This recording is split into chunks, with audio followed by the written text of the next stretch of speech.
Right, so what we're going to do is we're going to look at sharpening our bushcraft knife. Now this one has got a little bit of smoke discoloration on it. I don't know if you want to call it damage. Looking at the cutting edge, it's not in bad condition. It's not really beat up, so we don't need to file it or anything like that. But what we're going to do is we're going to look at a couple of the different tools we're going to use to sharpen it. So I'm going to tilt the camera down so you can see a bit better.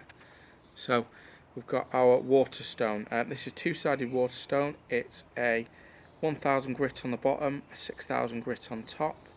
We're just going to use the 6000 side because this knife is kept pretty sharp anyway.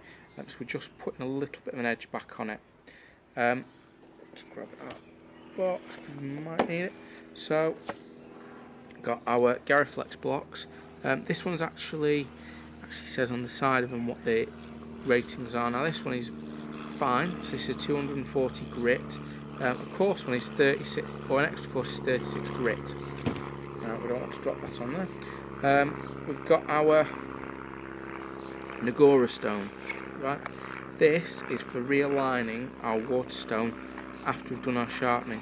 So if we're doing a lot of sharpening on our Waterstone, we need to realign it. We need to bring that edge back to normal. Just talk about this briefly. This is my little pocket stone. This is for doing sharpening in the field. It works virtually the same as the Waterstone. Use it dry.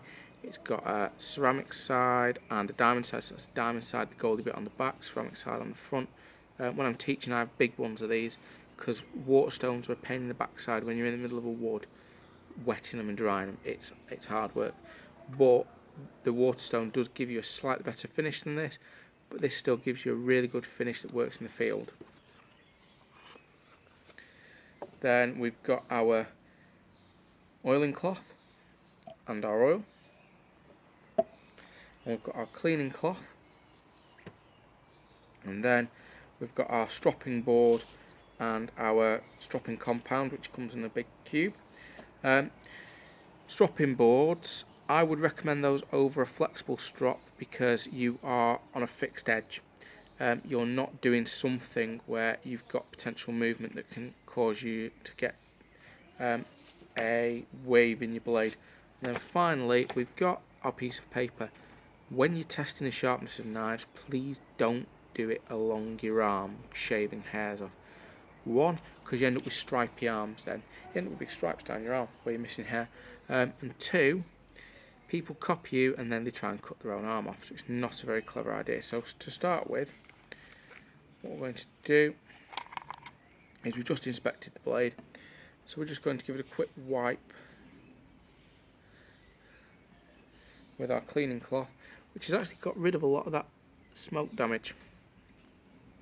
But furthermore, what we're going to do is going to get our Gariflex block and we're just going to rub along the edge of the knife, because I've noticed that what we're getting is we're getting a little discoloration.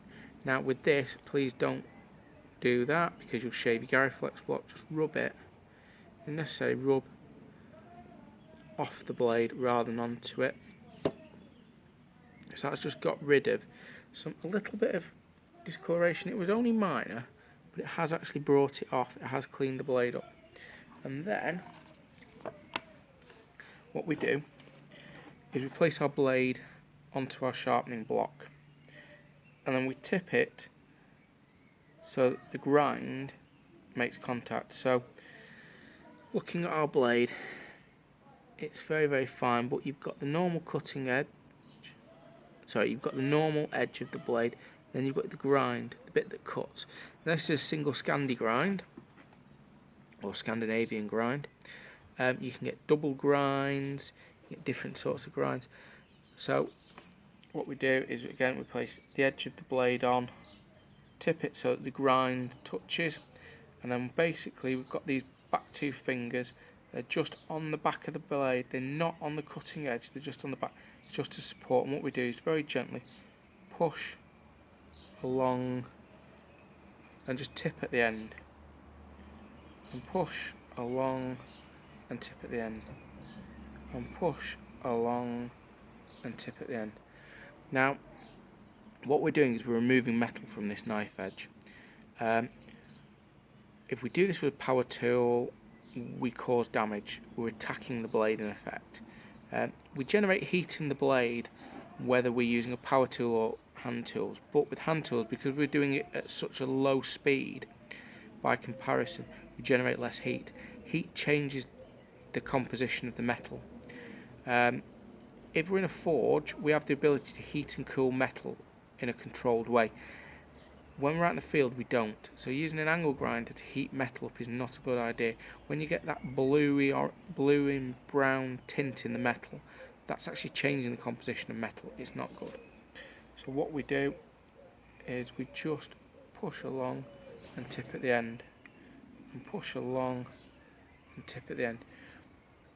Now that's done 5 on that side. Now what we can do is we can do it one of 2 ways. We can either keep it in the same hand, tip it on and bring the knife towards us. Now, everyone who teaches you knife safety will tell you don't bring the knife towards you. Because we're moving slowly and in a controlled way, there's not much chance that the knife is going to jump off the end of this block, because we're using minimum amount of force to move it. And that means that the knife is very unlikely to slip. But should we want to do it another way, is we can change hands and we can sharpen that way. Now what I'm going to do is put an extra 5 on this side and then go back to this side and put 5 on, and it's called balance sharpening. So what we're doing is we're making sure that we keep the balance of the blade, because what we don't want to do is start sharpening more on this side or on this side and start tipping the blade over, because that wouldn't be a good idea. What we end up doing is basically moving the blade over to one side. It then means that the blade will drift when we cut. So when we start cutting, I'll just show you if you can see how it's got pretty even on each side. What will happen is the blade will start to drift to one side, and when you cut, it means that the blade is more likely to jump off the workpiece or dig. And you don't want that in either situation. You want the blade to be nice and smooth when cutting. Now you'll also notice that we've got a build-up of slurry. That's what you get with a waterstone. You get that like slurry, which is basically you rubbing the stone away as well as rubbing the metal. So what we're doing is we're cleaning from the back of the blade, and we're just cleaning any of that slurry off. And then what we're going to do, we're just going to test our edge on our piece of paper. And what we do is take a corner, and it should cut without grabbing. It is grabbing a little bit. So what I'm going to do is I'm just going to gently put another 5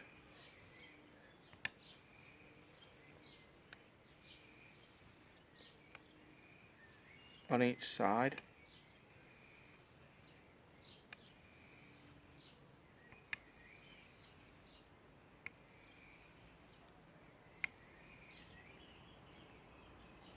And then again, clean the knife off. Remember that I'm working from the back of the knife, not the front. We don't want to knock the oil over either. And then that's actually cutting a lot smoother just with those few extra strokes. And then what we're going to do is we're going to move our our sharpening stone away. You'll notice my sharpening stone's on this weird kind of rubber pad. It's great. It's dashboard pad, and what it does is it stops your sharpening stone from slipping. So if it's on something that's quite a smooth surface, this is quite rough, on something that's quite smooth, you don't want your block to slip. That actually creates a little bit of friction that gives your blade the opportunity to stick. So your stone the opportunity to stick to whatever you're basing it on. You can get mounting kits for these stones, but The dashboard pad's about £2.50 for a large piece that makes about 6 or 7 mounts. The mounts themselves are about £25. And then what we're doing is, you'll notice that we've pushed the blade along the stone. So the front cutting edge of the blade, this bit, was going through the stone first. That takes off a third of the metal that's coming back. So if you're coming that way, like that, it takes off 3 times more metal. It wears your blade down 3 times faster. You can't do that on a strop because a strop is leather attached to a piece of wood, and what you'll end up doing if you start cutting into it that way is you'll end up damaging your strop. So you actually have to come backwards. But with the strop, all you're doing, going on, is basically taking off any of the final roughness of sharpening. With sharpening, it's a bit of a weird one. You're actually putting a very, very fine, and I mean microscopically fine, serrated edge on a knife. That's what it cuts with.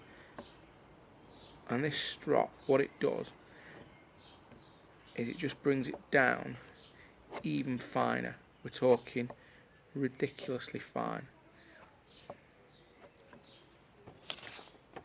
What we do with our piece of paper now. Right, and that's got us a really, really nice fine cutting edge. And then finally what we do is we'll just clean our knife again, purely because we've got this stuff, it's stropping compound, and what you do is put it on it, and it does a similar thing to what the slurry on the Waterstone does, but it gives you a very, very, very fine version of that, and it basically just helps you improve the stropping effect of the board. So we've got a stropping compound. You don't need a lot on. That's, to be honest, I don't reapply it very often because it doesn't need a great deal. And then what we do after we've cleaned our blade, because some of that, a little bit of that compound will stick to your blade, and it will then give you a little bit of a residue on there. Is we clean it, and then we just apply a little bit of oil to our oiling cloth and just oil the blade.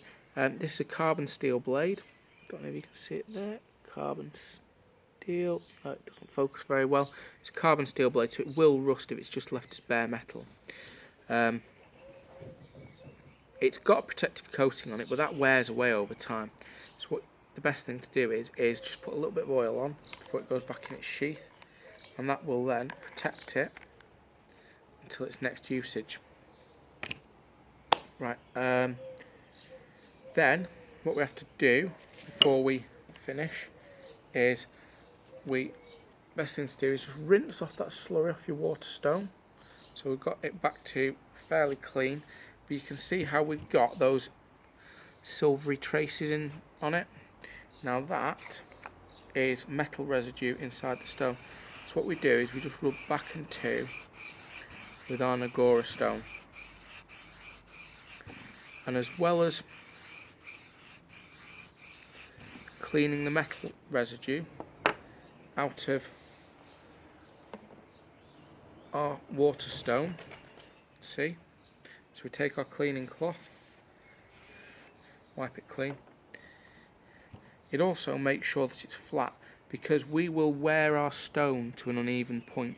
So that keeps our Nagora stone keeps our Waterstone nice and straight, nice and tidy, nice and clean. And then what we do is we leave our Waterstone to dry. So leave it overnight. Don't put it anywhere too hot. I would say an airing cupboard is probably too warm. I would leave it in a room temperature place for a day or two, and that will dry it out nicely. Don't do anything like putting it on a fire, because what happens is a Waterstone absorbs water. That's how it works. Take the camera back up now so you can see me. A Waterstone absorbs water. That's how it works. What you don't want to do is heat it up too fast. Don't put it around a fire, because the water will expand, become steam. Steam expands 1600 times more than water. So that stone will split, will crack, you risk it bursting. The last thing you want is exploding bits of stone around you. at the fireside. So just put it somewhere, you know, direct sunlight's good. If it's a really sunny weekend, leave it out for a weekend if you dare, or bring it in the evening, bring it out, let it sunbathe during the day, and it'll be fine. That's it really. Okay. If you like these videos, let me know. If there's anything you don't like about them, let me know. Tell me. I can always adapt them. If you feel that it's too complicated, let me know. If it's too simplistic, let me know. If you feel I've missed something, again, tell me. I've got no problem with that. We can adapt them, we can change them. Alright, thanks for that, guys, and see you soon.